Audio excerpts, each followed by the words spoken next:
A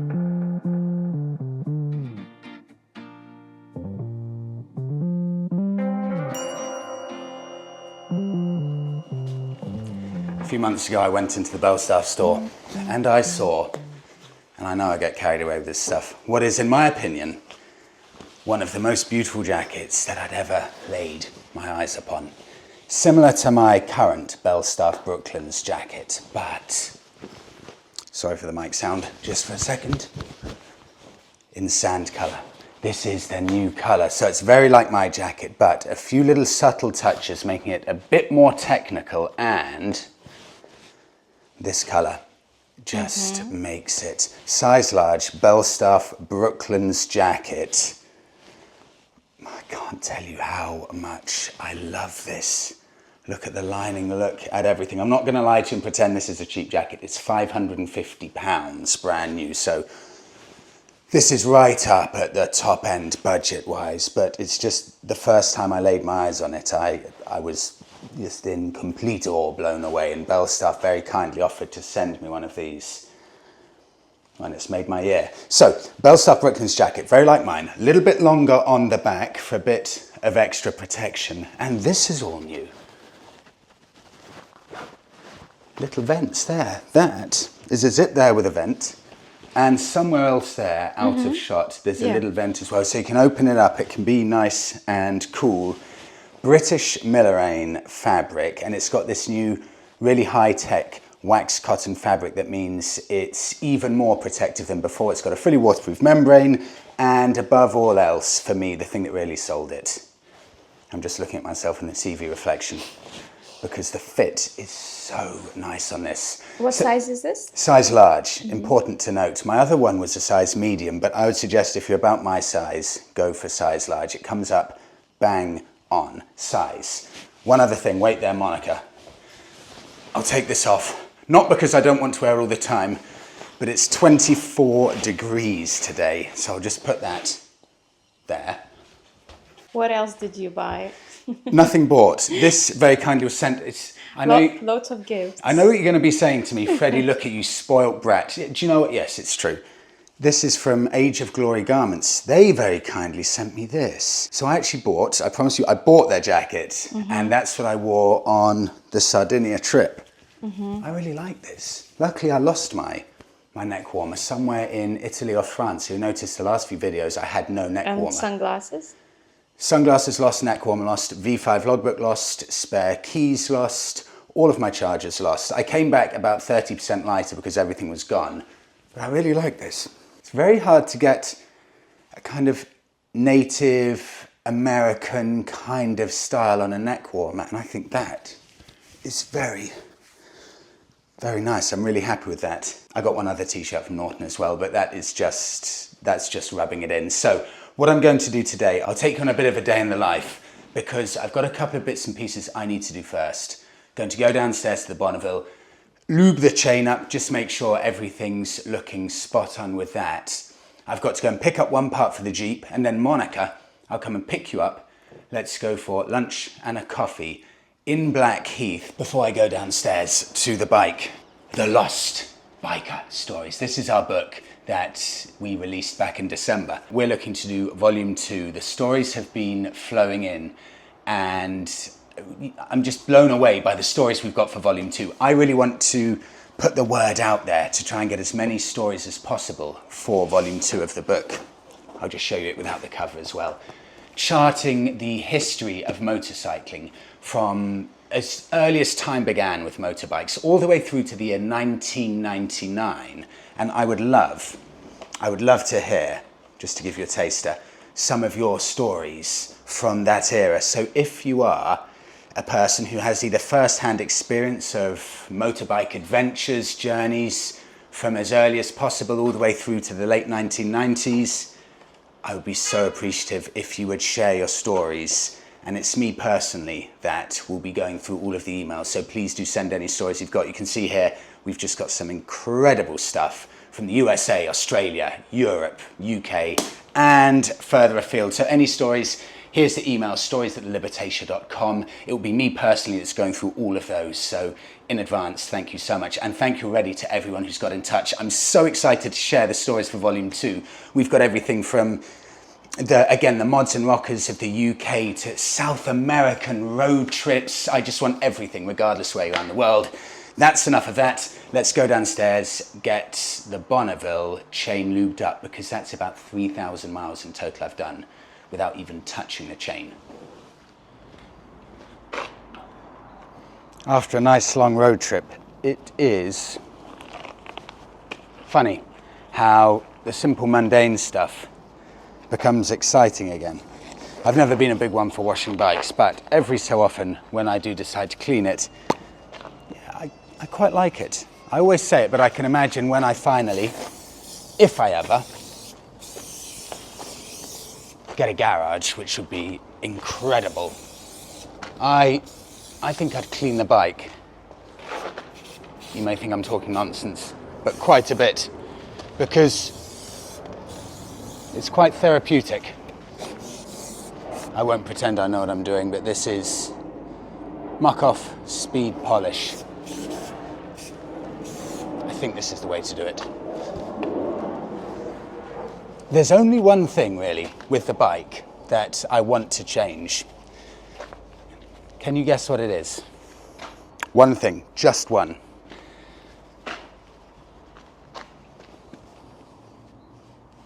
Exhaust strap. It started going a bit white here, so what I want to do is take off the exhaust strap, and I know because Joe's told me this, expose the bare metal that's rusty and doesn't look good. It's an eyesore at the moment under there, to the best of my knowledge. But if I take it off, expose what's under there, and then maybe get it professionally done, possibly, to show off the chrome exhaust all the way from the back here, so it looks exactly the same as this, all the way to the front. I think that bare metal would just accentuate and enhance this part of the bike and the flow of the frame under the engine. That is the only thing I want to do to the bike. Also, I took off the center stand for weight reduction. I mean, the difference it makes, let's be completely honest, is quite close to zero because the weight slowed down. And the truth is I wouldn't be able to notice the difference, but I just slightly prefer the cleaner lines of having as little on the bike as possible. I'm a proper minimalist, not just with bikes, but with everything, even interior stuff. I just love minimalism. I find it gives a clear head. Probably talking nonsense now, but anyway, my point being, I will admit that if you're looking from a practical point of view, it's extremely annoying not having the center stand, and the fact I voluntarily took it off, I admit, is quite stupid, because for stuff like oiling the chain, 5 to 10 times harder. You have to get on the bike and then move it along, which is really hard, and you knock yourself out with the mirror. I'll just go out of shot for a bit while I do this. What happens with that is that this goes everywhere. It goes on the tire, and just about 10% actually goes on the chain itself. So that, admittedly, is a hindrance.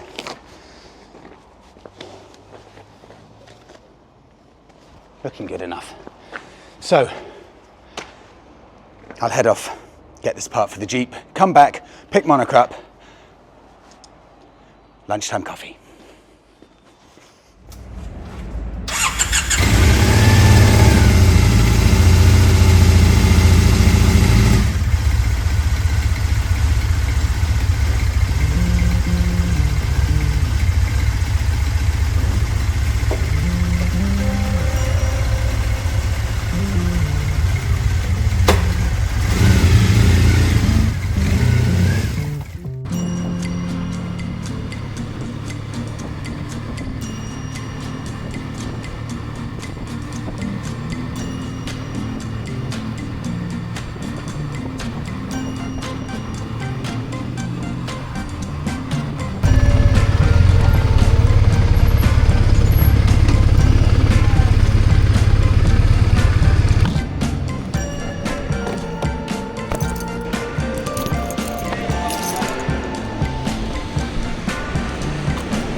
I don't think I've shown these yet. They're on the BF Goodrich all-terrain tyres. This is what I was talking about a few videos ago with the white writing on. I'm so happy with how it looks. Such a brilliant looking chunky tyre, and I think the white writing with the black bodywork on the Jeep, in my extremely humble, obviously biased opinion, I think it looks just phenomenal. I can't tell you how happy I am. This is part of the master plan, just part of it. Because you know that we're planning on getting an attachment. So we're replacing the tow bar attachment with a better kind of attachment where you can plug in a bike ramp that takes no more than 10 seconds. But for that, I need to change the tow bar mount. I've got that. I need to change the number plate bracket. This is one of the key bits, so the number plate has to sit on the side of the Jeep. I'll show you that in a second. So with regards to parts, definitely getting there now. By the way, this was, if my memory serves me correctly, I think it was 70 to 80 pounds, maybe even 90 if I'd have got it straight from Jeep, but I just went onto eBay. Chinese part, and I think it was 25 pounds. You know, a lot of the stuff, if I'm servicing the Jeep, stuff like that, get the proper parts that the garage recommends, but a lot of the time this type of stuff is perfectly good. So number plate here at the moment, the problem is it comes down too low, so you can't have that motorbike ramp attachment because it would need to sit here and the number plate obstructs it. The US spec Jeeps, they don't have the number plate there, they have it here, just below, there, like that. Just below the light, so that, in fact, that is a perfect, there we go, that's a perfect fit. That is exactly how it will look, and that's where the number plate will sit, and I'll get a new simple bumper without the number plate there. And that's how the setup will look. I think a couple more bits and pieces need to buy, but soon it will be ready to have a motorbike coming right here that you ride on to the back. Oh. God, that was a weird sound, but it's almost overland ready.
That's an extremely pretty Vespa that I've just parked next to, and with the backdrop of that classic bookstore, it looks just the part. That cream paintwork with the red seat is beautiful. I tried doing a vehicle check on this to identify what year it was, but it didn't pop up. It's got a little badge on the front there saying Geneva, which is where I came in to the ferry when I was heading over to Sardinia. The elegant lines and simplicity of it. That's a proper thing of beauty. Monica's just burnt her lead on the exhaust. The first ride she's had, I think, for, it could be about a month and a half or so, so she's out of the swing of it, so I need to go and find her. I'm sure she's probably in a pharmacy somewhere. Found her looking very sorry for herself. Right, let's see what the damage is like. We've all been there, Monica. I'm just sitting in a Costanera with Monica, pressing a cold can up to her leg. That, I'm such a narcissist, I always make things about me. That is the remnants of a burn mark when I had a Triumph Scrambler 1200 and I was just literally leaning my arm on it for about 5 seconds, and these burns take so long to go away from the exhaust. Monica's not a biker, and I think she's probably ridden the grand total of maybe 10 or 11 miles in her entire life. But in those 10 or 11 miles, she has had more near misses and injuries from biking than I've had in my entire 14 years of biking life. She once tried to ride a mutt motorcycle, that was a press bike, on a tiny little off-road section in her mum's allotment, and she freaked out and forgot how to brake, and then went about 20 meters completely out of control and had to stop with her feet. She's still got the scar on her leg from that. She's now got the exhaust scar on her leg, and she almost went straight through a window in Bali when I was trying to teach her how to ride a scooter. So she has about a 50% injury / near miss rate every time she's on a bike.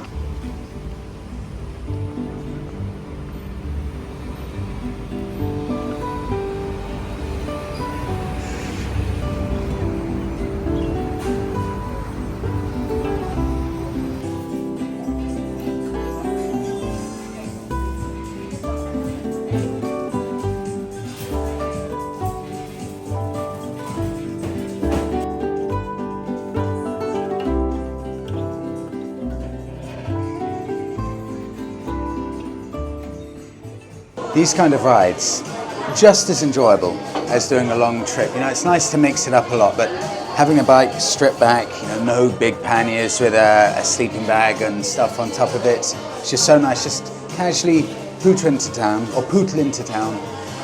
watch Monica burn her leg after 10 minutes of being on the bike. Sun's out, southwest London, and it's Friday afternoon. It's such a nice way to spend a day. There's one thing that's not so pleasant though.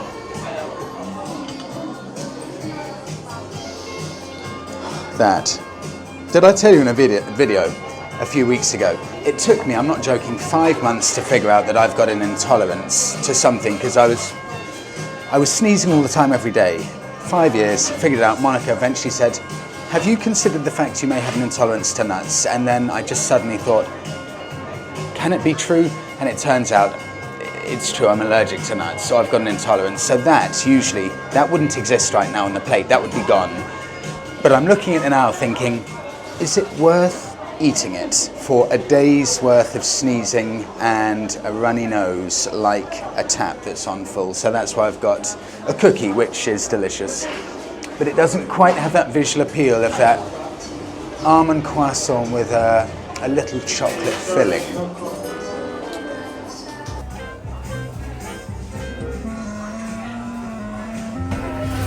Have to include the picture of you in my V5. That's right, yeah. I've always, the sweetest tooth ever.